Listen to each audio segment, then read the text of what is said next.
A lot of people have been upset with Disney for remaking their big animated movies in live action. Well, with the Lion King remake recently released, let's look at a wonderful gift of international copyright loopholes blatantly titled Simba the King Lion. This was apparently a one-season show in Italy. Now, if you've seen any online reviews of Dingo Pictures' Lion and the King, you might not think any Lion King ripoff could be that pointless or meandering. I mean, how could it be?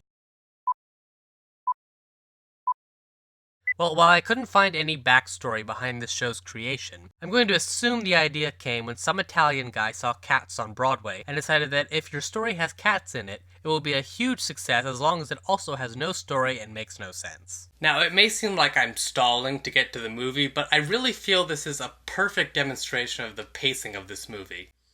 There isn't any.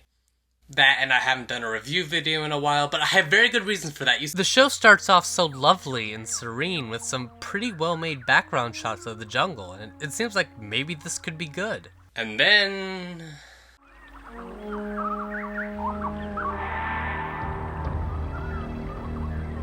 oh, thank God the dentists are here.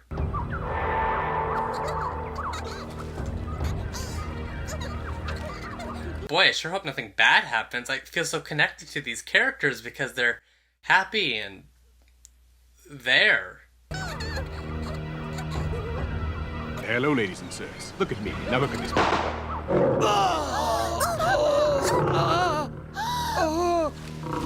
Papa, wake up! Okay, well, you didn't have to get to the point that quickly. Again. You really shouldn't be surprised. This was made in Italy. Protect my children from Shere Khan. They want to fry Shere Khan?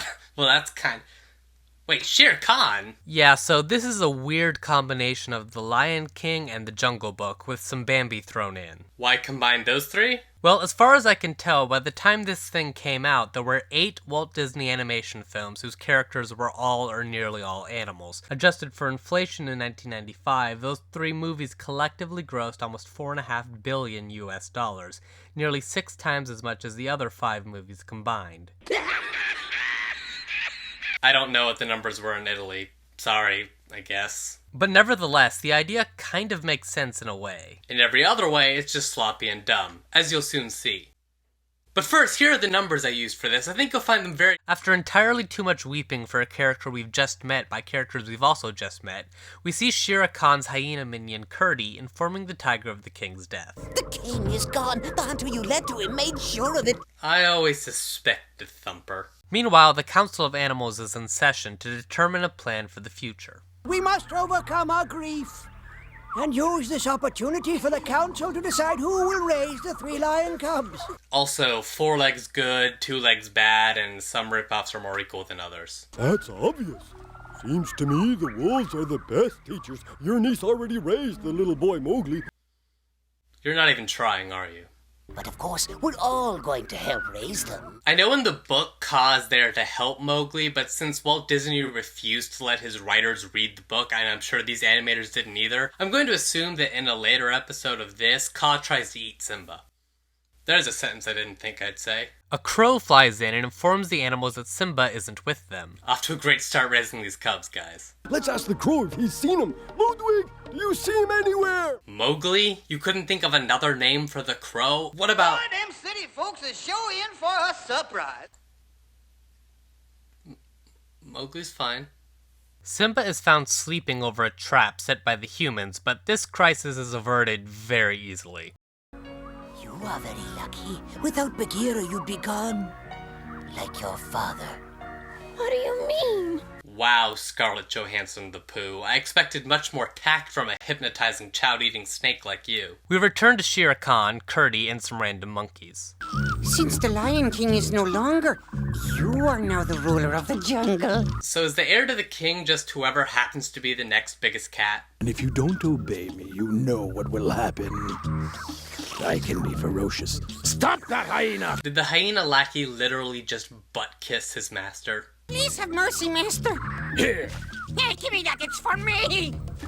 Finally, Thumper's been brought to justice. Also, yes, a leg with zebra markings being eaten by hyenas is a little disturbing, but this is an intact, still cute-looking bunny corpse. I was honestly expecting to see blood as Kurdi ate it. It's been 10 minutes. My standards should not have been lowered this much already. Finally, you settled down. Good for him.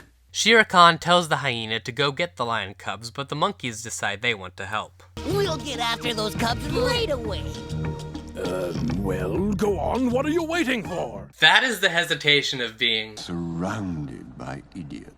And wondering who will be the one to screw things up. All of them. Away from that, Simba and his friend are walking along in the woods. My parents were taken away by hunters, but someday I'll get them. I'll be strong and smart. Then I'll get my revenge. Huh? Revenge, Buckshot? The Bambi deer's name is Buckshot. What was the Lion King's name? Wildebeest? What did I hear you say? You want revenge? Yep, that's what he said. And might I add, it was quite weird to hear Bambi say that. Sorry, Buckshot. Did you know that the best revenge is knowledge? It's not threats or punishment, but gaining knowledge to make the world better. I really wish Walt Disney could see this. Hey Walt, look, your depiction of Kaa is telling Bambi how best to get revenge in this Italian ripoff of one of your highest grossing cartoons.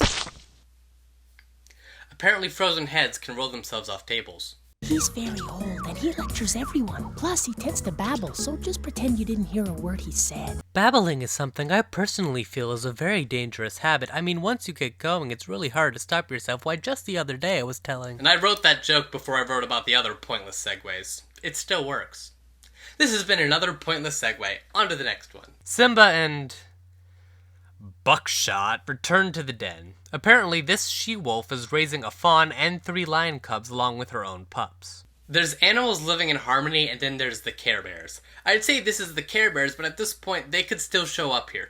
The 2 friends decide to sleep outside. You know, like wild animals. I'd love to see their faces if Shere Khan found them asleep. Harsh, but in my experience, an accurate portrayal of sibling dynamics. Meanwhile, at night... I have interesting things to read to you. I hope it's a nice bedtime story, Augustine. Oh, it is. It's called The Second Jungle Book. If ye kill before midnight, be silent, and wake not the woods with your bay, lest ye frighten the deer from the crop, and your brothers go empty away. Well, sleep tight, children. I'm not even joking. That book he's holding is the law of the jungle. I want to entrust you with this book on the laws of the jungle. Next month, they start The White Man's Burden. As the night goes on, Bagheera keeps watch. Man, Gotham's blimps have gotten kinda lazy lately. But don't worry, even more excitement goes on the next day. Yep. Enter nurses Chip and Dale, who wake up Simba and Buckshot at dawn to bring them some leaves to eat. We came to offer you some leaves that will make you strong and healthy. They're quite delicious. I always hated when the hyenas brought Be Prepared to a screeching halt with their bumbling comedy routine, but at least that aided the plot. All I'm saying is that this stuff had better be tied together in the other episodes. The rescue randoms promise to come back every day to bring the deer and the carnivorous lion a new healthy plant to eat. I'd rather have a nice plump rabbit. Rabbit won't make you big and strong. We're going to teach you how to find plants that are more nourishing than meat. Meat is murder, Simba. The circle of life is a cycle of death. Later, Buckshot takes Simba to a crocodile. Or maybe an alligator. Or maybe a penguin. What is life? And they ride its back across the lake. The monkeys see this and come to the most logical conclusion. How in the world did they learn to walk on water? And when he heard this, Jesus wept. Kurdy is informed and races to tell Shere Khan. His response? I'll turn you into stew. Wake up, you idiot. Ah, he's coming too. Okay, add that to the list of the randomly introduced powers I've reviewed.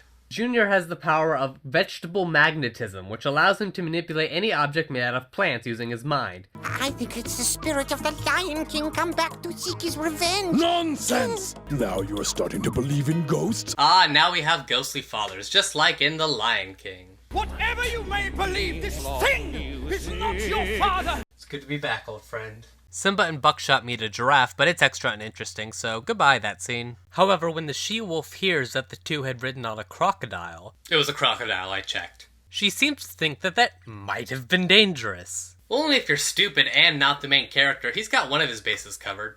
That wasn't a safe thing to do. They can't even swim. If they'd fallen in, they would have done like this. It's time for supper. Then we're going to discuss cooperation in the family. On a shot of the family being segregated by species. The she-wolf mother flashes back to a time when Shere Khan tried to attack her and her pups. On Pride Rock. You know, it's really the subtlety in this show that makes it work. But let's be honest, the best thing about this show is how enjoyably bizarre it is. Seriously, this was the most fun I've had making a review video in a long time. A long time before my long hiatus, I mean. But as I mentioned at the start, the backgrounds really are done beautifully, and apart from the dubbing and a few errors, the animation isn't all that bad. And I hope to return to this part of the African meadows of India in the future. So until next time, Hakuna Matata, bare necessities, Bambi catchphrase. See you soon.